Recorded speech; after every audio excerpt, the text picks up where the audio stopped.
Good morning, viewers all over the world. As you already know my name, Ogbuefi Ezeana, Ugochitubelu, Oraifite. I bought my kajubi. I'm going to talk and go along. Who is in winter? And in a temple from this month of March, I have been doing me I will program 4 days end of the month program. Eji achịkọta ọnwa ọbụla wee banye n'ọnwa ọfụ na the temple.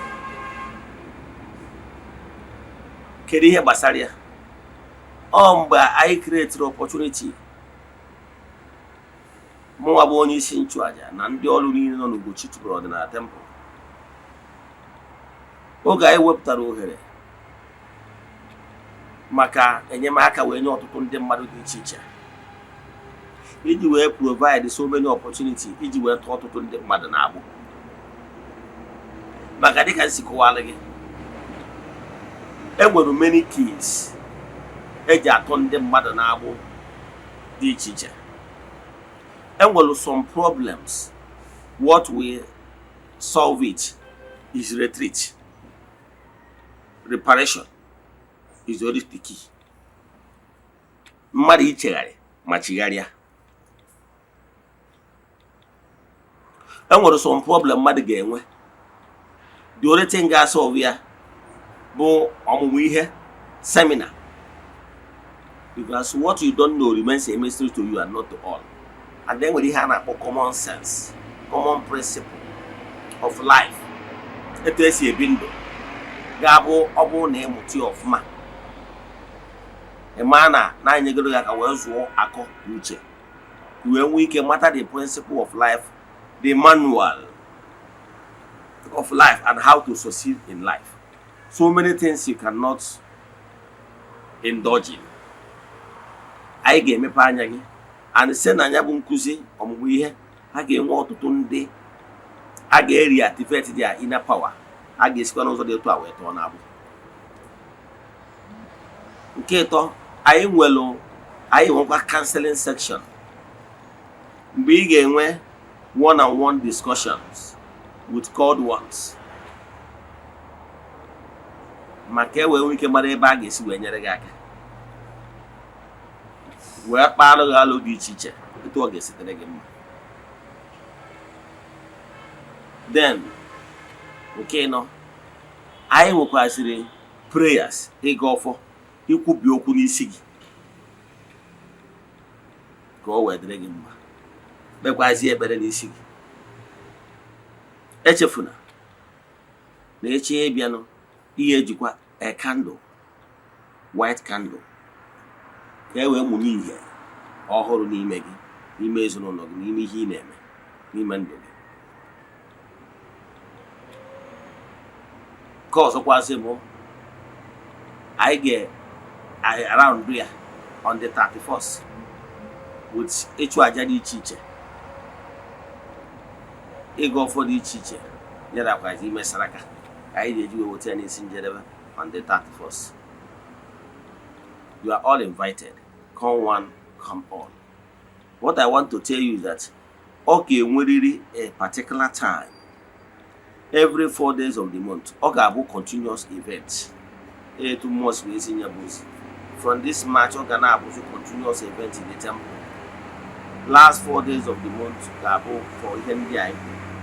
A ga-enwekwazi administration. Ọnwa ozi enwetakwara n'isi gị, anyị zie gị ozi. Ịghọtara ya? Na ya bụ program ndị anyị ga-enwekwazi consultation. Yes. Ndị bịakwaziri na ya bụ program ya a ga-enwekwa consultation ịgba afa. Ịghọtara ya? Ma ọ bụrụ na need be enwe ozi enwetara n'isi gị, ọ bụrụ ọ daziri na achọrọ ka atụkwuo omimi mmụọ n'ihe gbasara ihe na-eme na ndụ gị, ị mara na ị ga-agba afa. Ịghọtara ya? Adirect gị to ndị charge ihe gbasara afa, agbaala gị afa, tụọ omimi mmụọ, mara ihe na-emenụ. However, it's free within this program. Nke ọzọkwazị dịka ibie bụ na anyị ga-enwe Saraka. Saraka you can be a partaker of the program. Ihe ọbụla ị nwere ị chọrọ iji wee partake na ya bụ Saraka. It can be anything. It can be eatable thing. It can be money. In order to buy some of those things, you will get for maybe and I be able to go those things, but they want to contribute money for us to use it to buy some of the things. Any day, you can come with it. Participant is totally free. Yes, to participate is totally free. Only that, when Saraka, only he will support the love feast, the Saraka that follows from the bottom of your heart. That one is welcome too. Ogabo continuous event. I can tell you now, these 4 days, you more the and they already have this opportunity of only so Nande more the work program. Yes. So you are all invited. Remember, program the video each door opener 10 o'clock from tomorrow, Friday, then end of Monday. Program yeah video 10 a.m. 10 can o'clock African time. I was no one out to Jimwell. Ebo Gadi will mail to Ugochitubelu that temple or Oraifite. Adam process. So one each other partake in here indicate chat am na WhatsApp. Okay, we can get direction. Thank you. I want to go on cholo Abia no within the 4 days program. Then I will affordable guest house where you can stay. Yes. I want to close by where you can come for the morning program. I want to the next day fine and good. So WhatsApp number is what I'm 0805 7837 I repeat 0805 7837 no abroad makande na ajo ke maka ha won de no ebetara aka ha no abroad but na woro ka ha ga-esi we weekend of the present fine and good. Ihe anyị na-eme bụ ihe mmụọ. Ihe anyị na-eme bụ ihe mmụọ.